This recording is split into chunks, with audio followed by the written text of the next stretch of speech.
Have you ever woken up in the middle of the night, stared at your phone, and wondered, will they ever regret losing me? How long will it take for them to realize my worth? If you've just broken up with someone who has an avoidant attachment style, you're probably stuck in that emotional whirlwind right now. Part of you knows you gave your all, that you tried until you were exhausted.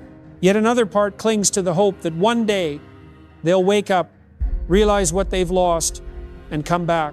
And then, while you're drowning in pain, they post pictures looking happy, going out, living their best life, as if nothing happened.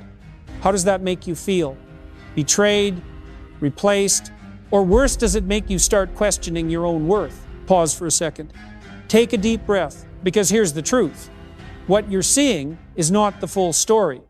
An avoidant person's emotional journey after a breakup looks completely different from yours. And if you don't understand it, you might fall into the trap of waiting endlessly, wasting your time, energy, and self-respect. In this article, we'll decode the avoidant mindset.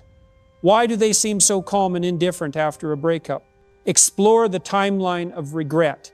When and if they start to feel the loss, broken down by stages. Most importantly, what you should do during this time so you don't keep hurting yourself. This isn't about feeding blind hope.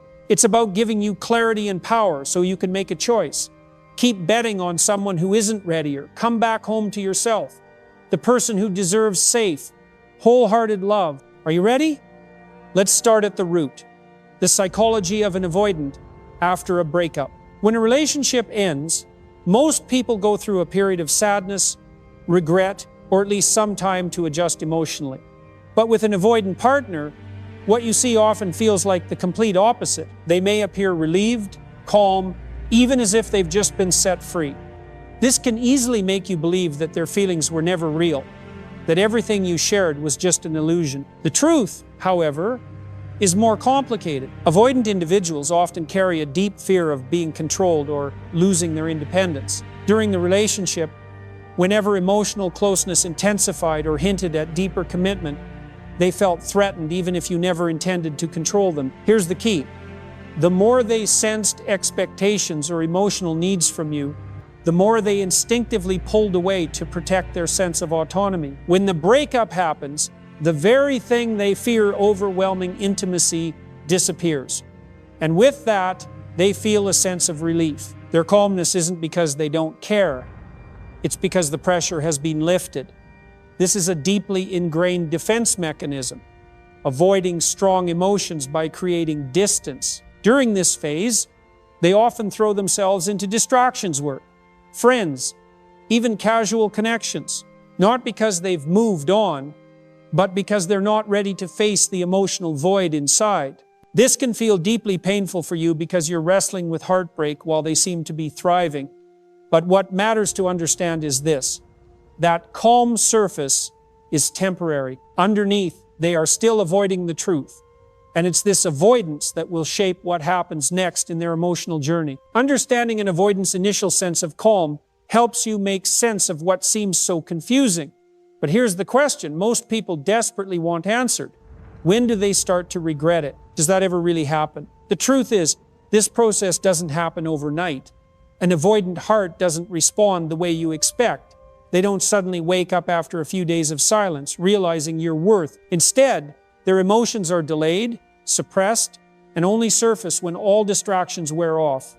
This creates a timeline that feels painfully slow compared to how someone secure or anxious might react. Let's break down the common stages an avoidant may go through after a breakup.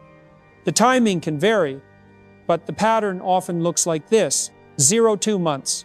Relief and freedom. Immediately after the breakup, the avoidant feels as though a weight has been lifted. This is their freedom phase, where they indulge in the autonomy they believe they lost during the relationship. They might fill their schedule with social events, work projects, or even casual dating. Don't mistake this activity for genuine happiness. It's a defense strategy reinforcing their belief that leaving was the right choice, that they don't need emotional closeness to feel whole. Regret is nowhere in sight yet. They're still under the illusion that distance equals peace. 2-4 months. the old expectation resurfaces. As the excitement fades, a familiar thought creeps in. You're still there, waiting. This is when they assume that if they reached out, you'd respond immediately. Just like before, if you don't, the foundation of certainty they built begins to crack. This isn't full-blown regret yet, but it's the first flicker of discomfort or realization that maybe, just maybe, things aren't going as they imagined for 6 months. Doubting their decision. At this stage, many avoidants begin questioning whether they made the right choice. Seeing you evolve, thrive, or even just remain silent without chasing triggers something. Did I just lose the best thing I ever had? Interestingly, this doubt isn't only about missing you, it's about losing the safety net you provided. For an avoidant, knowing someone was always there gave them silent reassurance. When that safety disappears, reality hits. They are no longer the center of your world. After 6 months, when all distractions collapse, this is often the first time they fully confront the emotions they've been running from. The temporary highs work, socializing, casual flings no longer numb the emptiness. They begin to feel the void. And this time, it can't be easily ignored. Some avoidants reach out during this stage, expressing regret openly. Others remain stuck in longing, unable to bridge the gap they created. And even when they return, it doesn't mean they've done the work to sustain a healthy relationship. When you hear about the stages an avoidant might go through, it's tempting for your heart to cling to one thought. They'll regret it. Maybe in 6 months, maybe in a year, but eventually they'll realize what they lost. It sounds comforting, doesn't it? Like a life raft in the middle of the storm, but pause for a moment and look deeper. That belief can become a double-edged sword. First, not every avoidant follows this pattern. Some people spend their entire lives trapped in cycles of self-protection, avoiding pain, but also avoiding the fullness of love. They might feel loneliness, even deep despair, but instead of confronting it, they retreat further into the illusion of independence. What does this mean for you? It means you could be waiting for something that never comes. Second, even if they do feel regret and come back, that doesn't mean they've changed. Regret alone doesn't transform an avoidant into a securely attached partner. It simply means they're facing a void, a sense of loss, and they're turning to you to soothe it, at least for now. But once the relationship moves back into intimacy, the old patterns often reappear. They pull away, you hurt again, and the cycle repeats. Third, and this is the most important, none of this is in your control. You cannot speed up their process. You cannot heal them if they're not willing to heal themselves. The more you cling to the hope that they'll return, the more you delay your own healing. You hand over your happiness to someone else's timeline, and that is the most dangerous thing you can do to your heart. The truth may sting, but it's also your path to freedom. They might regret it, or they might never. They might come back, or they might vanish forever. And none of that determines your worth. Your value has never depended on someone else's ability to see it.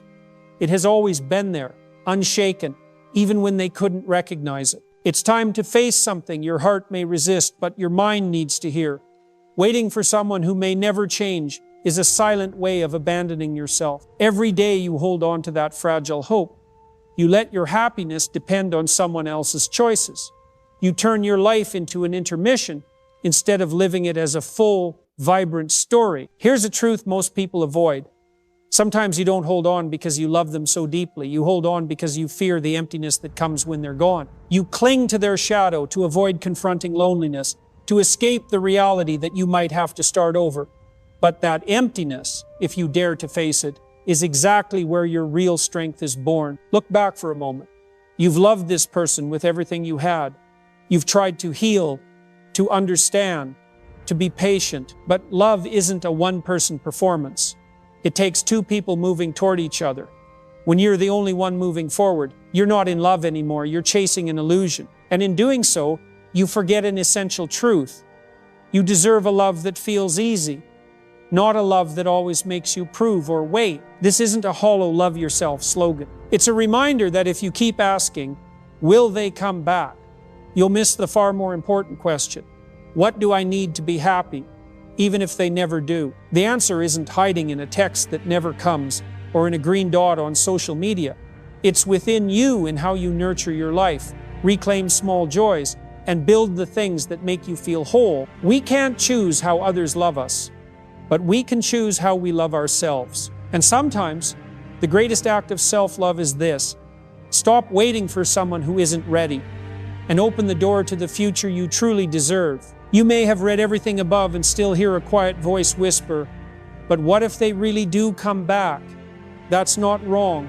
We're human, and hope is a natural instinct when we love. But remember this: hope should never become a prison. It only serves you when it doesn't cost you your freedom or your peace. The truth is, no one can give you a certain answer about whether they will change or return. The only thing you truly control is your choice in this moment. You can wait, or you can live. You can keep orbiting around them, or you can come back to the center of yourself. Love, no matter how beautiful, should never cost you yourself. It should never turn you into someone who waits endlessly for a signal from another person to decide how you feel today. If a relationship keeps you anxious, if loving someone means constantly questioning your worth, that's not healthy love anymore. Let this clarity be your liberation. You've loved with everything you had, and that alone proves you deserve a love that is whole. Not a love that makes you fear loss every day, but a love that gives you peace in being exactly who you are. And if they can't offer that, it doesn't diminish your value, it only reveals that they're not yet ready for someone like you. In the end, peace doesn't come from their answer. It comes from your decision to choose yourself, to choose healing, and to choose to move forward even when it hurts. Because deep down, this one day, when you look back, you'll thank yourself for not staying in the dark, waiting for someone who was never certain about you. When speaking of love and loss, it's impossible to ignore the insights of great philosophers, for they spent their lives unraveling the essence of freedom, happiness, and what it means to be human. Søren Kierkegaard famously argued that true love is inseparable from freedom. If a relationship becomes a place where you lose your autonomy, it ceases to be love and turns into dependency. In this light, letting go is not merely ending a chapter, it is reclaiming your inner freedom, the core of human dignity. Friedrich Nietzsche emphasized the power of becoming who you are. He believed suffering is an inevitable part of growth, but within suffering lies the seed of meaning. Applied to heartbreak, this means that confronting loneliness, rather than running from it or clinging to someone, is the gateway to building a stronger, more authentic self. Jean-Paul Sartre, in Existentialism, declared that humans are condemned to be free, meaning we are always making choices, and those choices define us. In love, this truth is stark. You cannot outsource your life to someone else's decisions. Passive waiting is still a choice to surrender your agency. And as Sartre would say, in refusing to act, you let others define your essence. These philosophies converge on one profound truth. Real happiness does not come from controlling others, but from mastering yourself. Letting go of an avoidant partner is not simply walking away. It is practicing one of philosophy's deepest imperatives, to live authentically rather than dwell in illusions of what might be. That, according to every great thinker, is the beginning of freedom and meaning. Letting go of someone who once felt like your entire world is never easy. It feels like laying down a piece of your heart and accepting that a chapter has closed. Many fear this step because they believe it means defeat, that they weren't good enough to make the other person stay. But that belief is a cruel illusion. And if you've been holding on to it, let me say this clearly: letting go is never failure. Letting go is the bravest act your heart can make. When you let go, you're not saying, I'm giving up on love. You're saying, I'm giving up on losing myself. You're not turning away from love, you're turning back toward your own worth, something no one has the right to take from you, no matter how far they walk away. Here's a truth few admit.